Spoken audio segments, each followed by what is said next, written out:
FORA.tv. The world is thinking.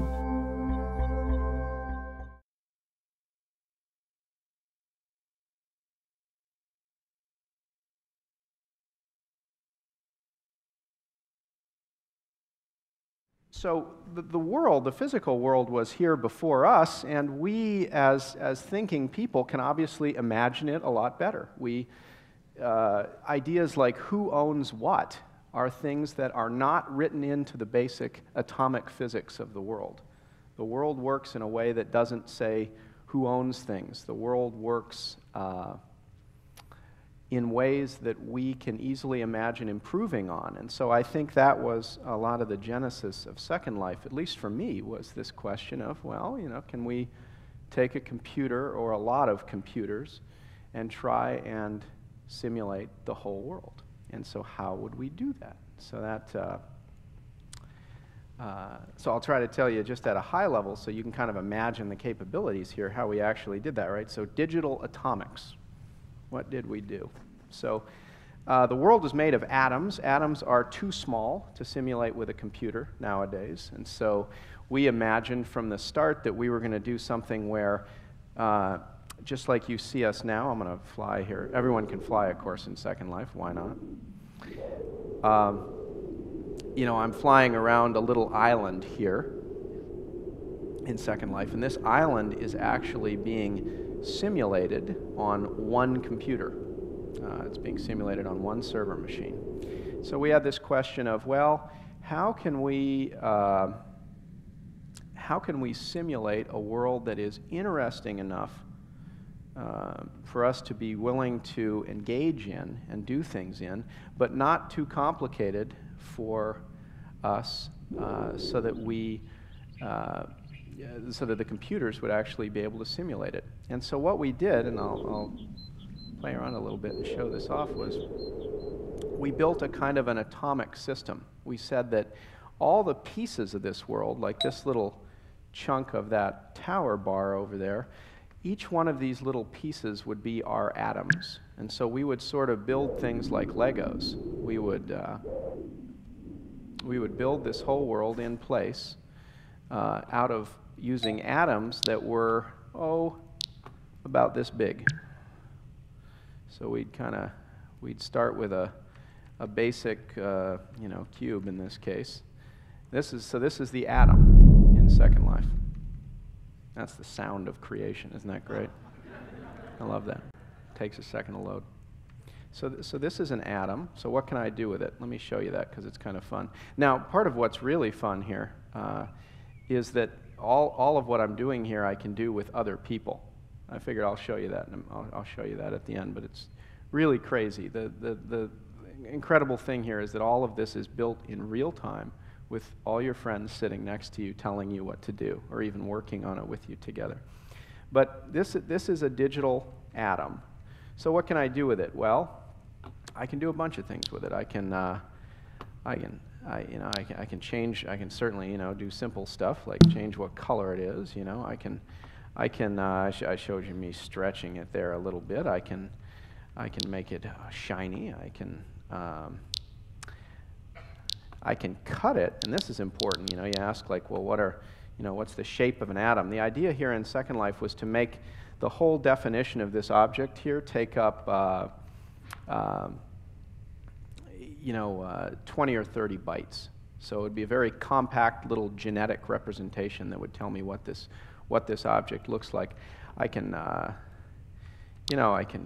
shear it, I can twist it, I can even make it. I can do just about anything I want with it.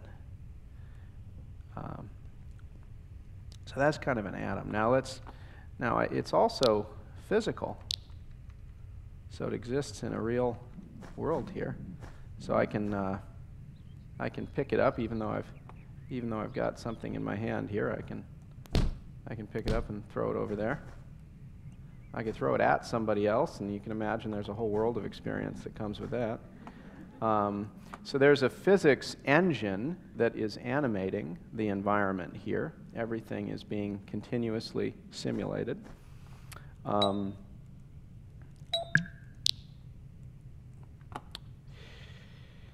The other thing I can do, in the real world, objects have all these unusual interactive capabilities. A thing like a personal computer in the real world is built out of electronics, you know, so mechanical physics and then electrons moving around. So we sort of said, well, how are you going to make things interactive? If I want to make this big, weird object here do something interesting, how am I going to do that? Well, again, to kind of cheat and not use so much computing power, we created a scripting language, a programming language that lets me now take that little object and attach a little bit of programming to it. So now what I'm going to do is I'm going to say when I touch that object, I want it to change its color. And so I'm editing its code right now. Again,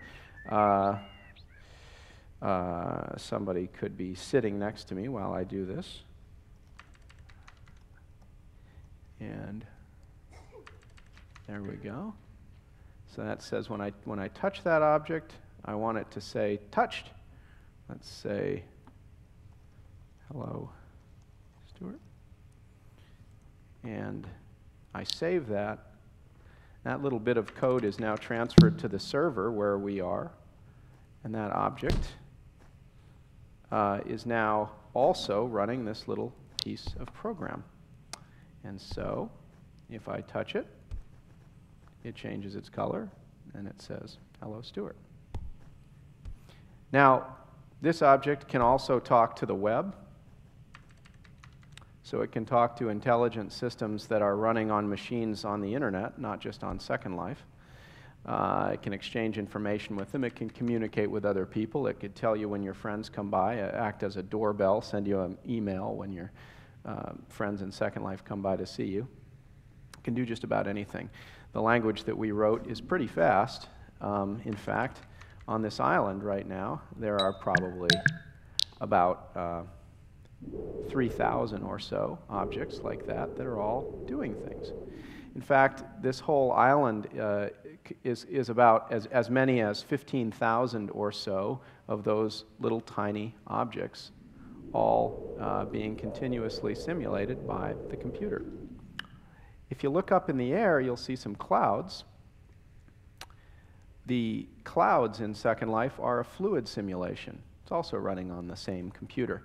And that fluid simulation spreads across the whole system. In fact, there are at this point around closing in on 5,000 computers, about 1 million watts, about a megawatt of continuous electric power that runs the entire world of Second Life.